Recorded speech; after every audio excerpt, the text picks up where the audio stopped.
Second Hearthfire 2920, Gideon Blackmarsh. The Empress Tavia lay across her bed, a hot late summer wind she could not feel banging the shutters of her cell to and fro against the iron bars. That banging. Her throat felt like it was on fire, but still she sobbed uncontrollably, wringing her last tapestry in her hands. Her wailing echoed throughout the hollow halls of Castle Giovis, stopping maids in their washing and guards in their conversation. One of her women came up the narrow stairs to see her mistress, but her chief guard, Zook, stood at the doorway and shook his head. "She's just heard that her son is dead," he said quietly. Fifth of Hearthfire 2920, the Imperial City, Cyrodiil. "Your Imperial Majesty," said the potentate Versidue Shay through the door. "You can open the door, I assure you. You're perfectly safe. No one wants to kill you." "Mara's blood," came the Emperor Ramon III's voice, muffled, hysterical, tinged with madness. "Someone assassinated the prince, and he was holding my shield. They could have thought he was me." "You're certainly correct, Your Imperial Majesty," replied the potentate, expunging any mocking qualities from his voice, while his black slitted eyes rolled contemptuously. "And we must find and punish the evildoer responsible for your son's death, but we cannot do it without you. You must be brave for your empire." There was no reply. "At the very least, come out and sign the order for Lady Rija's execution," called the potentate. "Let us dispose of the one traitor and assassin we know of." A brief pause, and then the sound of furniture scraping across the floor. Ramon opened the door just a crack, but the potentate could see his angry, fearful face and the terrible mound of ripped tissue that used to be his right eye. Despite the best healers in the Empire, it was still a ghastly souvenir of the Lady Rija's work in Thurzo Fortress. "Hand me the order," the Emperor scowled. "I'll sign it with pleasure." Sixth Hearthfire 2920, Gideon Cyrodiil. The strange blue glow of the will-o'-the-wisps, a combination. So she'd be told of swamp gas and spiritual energy, had always frightened Tavia as she looked out of her window. Too many fucking commas in that sentence. Now it seemed strangely comforting.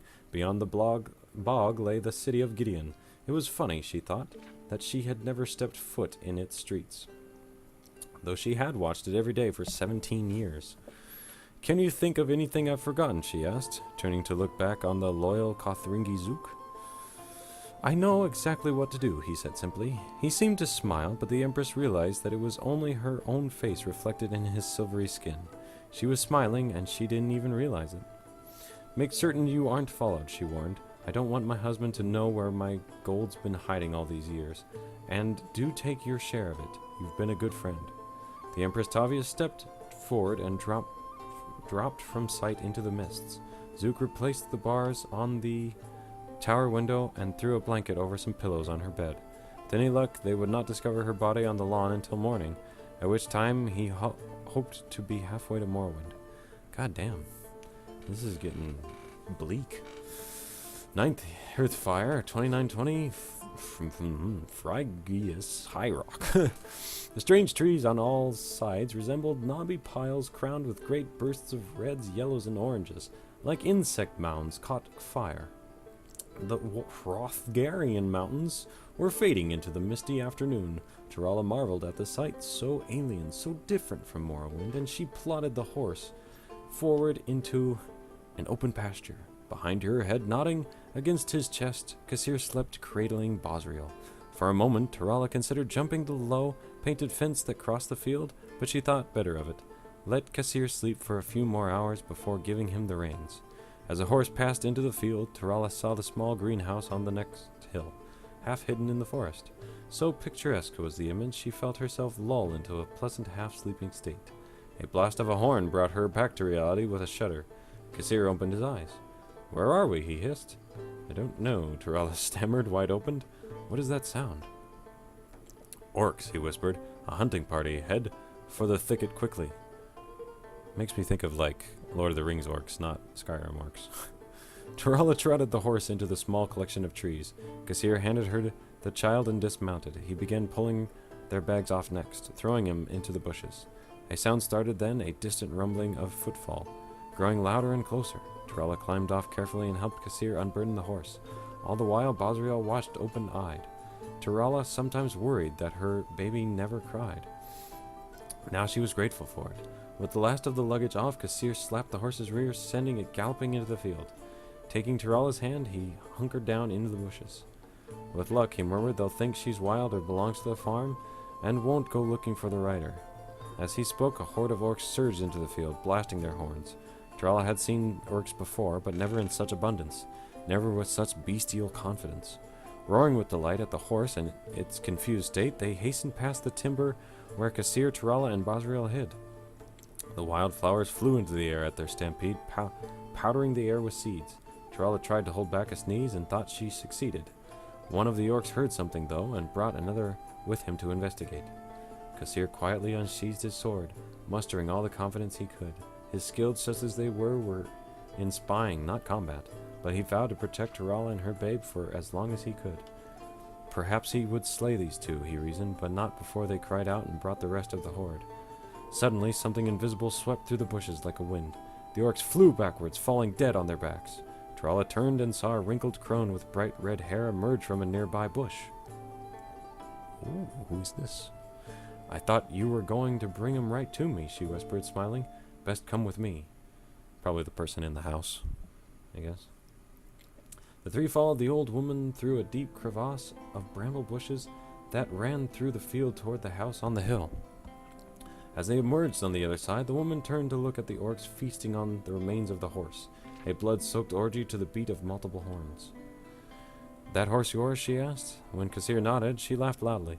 "That's rich meat, that is. Those monsters will have bellyaches and flatulence in the morning. Serves 'em right." Shouldn't we keep moving?" whispered Tirala, unnerved by the woman's laughter. "They won't come up here," she grinned, looking at Basriel, who smiled back. "They're too afraid of us." Tirala turned to Kassir, who shook his head. "Witches. I am correct in assuming that this is old Barbin's farm? The home of Skeffington Coven?" "You are, pet." The old woman giggled girlishly. "Pleased to be so infamous. I am Minista Skeffington." Skeffington. "What did you do to those orcs?" asked Tirala. God damn it, Sarah. Ronald McDonald, is that you? Back in their thicket? Oh god. Spirit Fist right side of the head, Minista said, continuing the climb up the hill. Ahead of them was the farmhouse grounds. A well, a chicken coop, a pond, a woman of all ages doing chores, the laughter of children at play. The old woman turned and saw that Tirala did not understand. "Don't you have witches where you come from, child?" None that I know of," she said. "There are all sorts of wielders of magic in Tamriel," she explained. "The Psijic study magic like it's their painful duty. The battle mages in the army, on the other end of the scale, hurl spells like arrows. We witches commune and conjure and celebrate. To fell those orcs, I merely whisper to the spirits of the air, Amaro, Pina Talatha, the fingers of Kinnereth, and the breath of the world, with whom I have an intimate acquaintance. Oh. To smack those bastards dead. You see, conjuration is not about might or solving riddles or agonizing over musty old scrolls. It's about fostering relations, being friendly, you might say." "Well, we certainly appreciate you being friendly with us," said Kassir. "As well you might," coughed Minista. "Your kind destroyed the orc homeland 2,000 years ago. Before that, they never came all the way up here and bothered us. Now let's get you cleaned up and fed." With that, Minista led them into the farm, and Tirala met the family of the Skeffington Coven.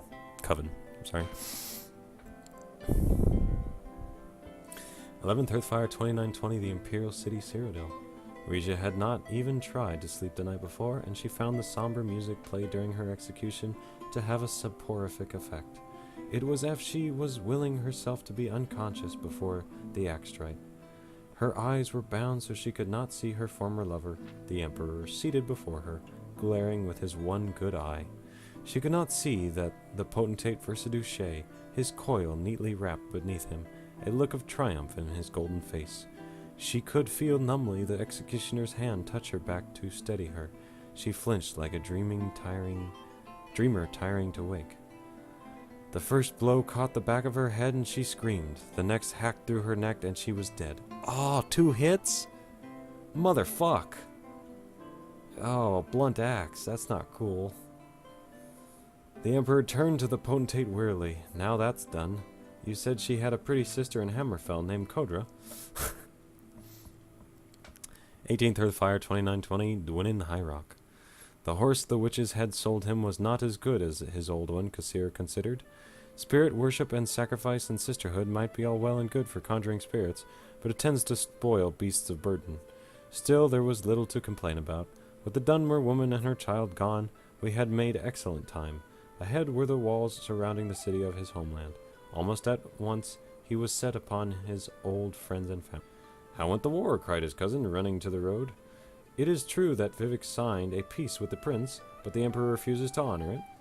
"That's not how it is, was it?" asked a friend, joining them. "I heard that the Dunmer had the prince murdered and then made up a story about a treaty, but there's no evidence for it." "Isn't there anything interesting happening here?" Kassir laughed. "I really don't have the least interest in discussing the war or Vivek." "You missed the procession of the Lady Kodra," said his friend. "She came across the bay with full entourage and then east to the Imperial City." "But that's nothing. What was Vivek like?" asked his cousin eagerly. "He's supposed to be a living god." "If Sheogorath steps down and they need another god of madness, he'll do," said Kassir haughtily. "And the woman?" asked the lad, who had only seen Dunmer ladies on very rare occasions. Kassir merely smiled. Thrala Skeffington flashed into his mind for an instant before fading away. She would be happy with the coven, and her child would be well cared for. But they were part of the past now, a place in a war he wanted to forget forever. Dismounting his horse, he walked into the city, chatting of trivial gossip of life on the Lilac Bay.